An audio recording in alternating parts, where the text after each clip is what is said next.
Doctor Veena Kaushik, SPC राजकीय महाविद्यालय अजमेर। आज का मेरा टॉपिक है सिंधु घाटी सभ्यता के लोगों का सामाजिक जीवन। Part fourth. सिंधु सभ्यता में समाज की प्रमुख इकाई जो थी वो परिवार थी। उत्खनन से प्राप्त विभिन्न भवनों के अवशेषों से ये स्पष्ट होता है कि परिवार में संयुक्त प्रणाली प्रचलित थी। नारी मूर्तियों का अधिक संख्या में मिलने से विद्वानों का मत है कि परिवार में मात्र सत्तात्मक प्रणाली प्रचलित रही होगी। समाज में विभिन्न प्रकार के कार्य करने वालों के वर्ग थे, जैसे विद्वान व्यक्तियों का वर्ग जिसके अंतर्गत पुजारी, वैद्य, ज्योतिष आदि आते हैं। इसी प्रकार से सैनिक वर्ग जिसमें कि राज्यों की सुरक्षा के लिए सैनिक हुआ करते थे, इस वर्ग के अंतर्गत। इसके अलावा तीसरा जो प्रमुख वर्ग था वो था विभिन्न व्यवसाय को करने वाला वर्ग, जैसे कुम्हार का काम करने वाले, सुनार का काम करने वाले, बुनकर, रंगरेज आदि इस वर्ग के अंतर्गत आते थे। अर्थात विभिन्न व्यवसाय करने वाले लोग इसके अंतर्गत सम्मिलित थे। मजदूर वर्ग जिसमें कि मकान या भवनों का निर्माण करने वाले मजदूर, सड़कों का निर्माण करने वाले, ये इस वर्ग में आते रहे होंगे। तो सामाजिक जीवन में हम देखें तो समाज के कार्यों करने की जो प्रणाली थी वो विभिन्न वर्गों में बटी हुई थी, पर कोई स्पष्ट विभाजन नहीं था। यहाँ के लोग शांतिपूर्वक जीवन व्यतीत करते थे। खुदाई में हमें अस्त्र शस्त्र बहुत कम मात्रा में प्राप्त हुए हैं। जो अस्त्र शस्त्र प्राप्त हुए हैं वो सभी आत्मरक्षा से संबंधित थे। तो जैसे कि कुल्हाड़ी, बर्छी, छुरा, चाकू आदि हथियार हमें मिले हैं जो तांबे या पत्थर से निर्मित होते थे। तीर कमान कम मात्रा में मिले हैं। तो ये इसी तरह से नगर के चारों ओर परकोटा भारी आक्रमणों से नगर की रक्षा के लिए बनाया जाता हो रहा था। तो ये सब चीज़ें बताते हैं कि सिंधु घाटी के सभ्यता के लोग अस्त्र शस्त्र जो कि हमें कम मात्रा में मिले हैं या केवल जो आत्मरक्षा से संबंधित मिले हैं, इससे पता चलता है कि ये सभ्यता के लोग शांतिपूर्ण जीवन व्यतीत करते थे। ये लोग आभूषण व सौंदर्य प्रशासन का भी उपयोग करते थे। सामाजिक जीवन उनका उच्च कोटि का रहा होगा। तो समाज की जो व्यवस्था है वो ऐसा लगता है कि मात्र सत्तात्मक परिवार था। समाज को चलाने के लिए विभिन्न वर्ग रहे थे और शांतिपूर्वक ये लोग अपना जीवन व्यतीत करते थे।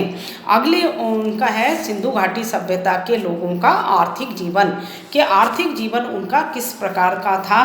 तो सिंधु घाटी सभ्यता के आर्थिक जीवन के 4 प्रमुख स्तंभ रहे हैं। पहला खेती, दूसरा पशुपालन और तीसरा उद्योग धंधे और चौथा व्यापार। ये सारे के सारे जो स्तंभ हैं जो किसी भी अर्थव्यवस्था के लिए महत्वपूर्ण होते हैं, इन स्तंभों का ये जो थे ये सब सिंधु घाटी सभ्यता में उच्च कोटि के थे या सब उन्नति पर थे।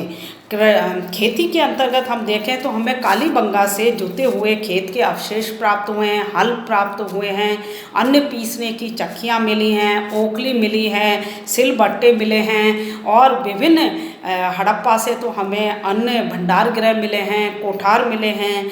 तो ये सब चीज़ें इंगित करते हैं कि ये लोग सब खेती से परिचित थे। यहाँ के लोगों को खेती का ज्ञान था और खेती के अनाज को संग्रह करते थे, उसका उपयोग करते थे और उसको पीस कर और विभिन्न प्रकार के अनाजों से वो उसको खाद्य के उपयोग में लाते थे। इसी प्रकार से हम देखें तो गेहूँ, जौ, राई, मटर आदि अनाज वो पैदा करते थे।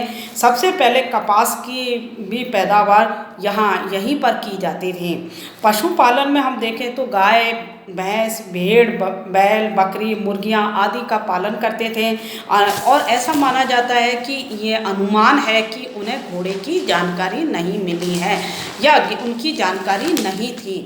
और यहाँ का हम देखें सिंधु घाटी सभ्यता के लोगों का धार्मिक जीवन किस प्रकार का रहा होगा। धार्मिक जीवन में हम देखें तो सिंधु नगरों के उत्खनन से हमें अनेक मूर्तियाँ और मुद्राएं प्राप्त हुई हैं जिनसे उनके धार्मिक जीवन की जानकारी हमें मिल जाती है। सिंधु धर्म में प्रमुख रूप से एक पुरुष देवता जिसकी पहचान पौराणिक वर्णनों के आधार पर शिव से की गई है, दूसरे नारी रूप में मातृ देवी से की गई है। क्या इन सब का उल्लेख हमें सिंधु घाटी सभ्यता में धार्मिक जीवन के अंतर्गत प्राप्त होता है। सिंधु धर्म में सर्वाधिक महत्वपूर्ण पक्ष जो है वो लोक धर्म का है, जिसमें पशुओं और वृक्षों की पूजा की जाती थी। पशुओं में प्रमुख रूप से बैल, नाग, हाथी, बकरा आदि प्रमुख थे। वृक्षों में पीपल, नीम, बबूल आदि का उल्लेख मिलता है। विशाल जो स्नानागार जो कि हमें मोहनजोदाड़ो से प्राप्त हुआ है के अवशेषों से भी स्पष्ट होता है कि ये लोग जल की पवित्रता में विश्वास करते थे। हड़प्पा से हमें पक्की मिट्टी की नारी मूर्तियाँ मिली हैं। पीपल के वृक्ष की उत्पत्ति व ज्ञान का उन्हें स्रोत मानकर उसको सिर पर धारण करते हुए हमें मूर्तियाँ प्राप्त हुई हैं। उनको इन प्रतीक चिन्हों का उनके जीवन में बड़ा महत्व रहा था। तो इस प्रकार से हम देखें तो उनका धार्मिक जीवन भी उच्च कोटि का रहा है और विभिन्न देवी देवताओं की ये पूजा करते थे। राजनीतिक जीवन के अंतर्गत हम देखें तो यहाँ पर विकसित नगर निर्माण, ऊंचाई पर भवन और व्यापार, अन्य देशों के साथ व्यापारिक संबंध, ये किसी बड़े राजनीतिक सत्ता की ओर संकेत करते हैं।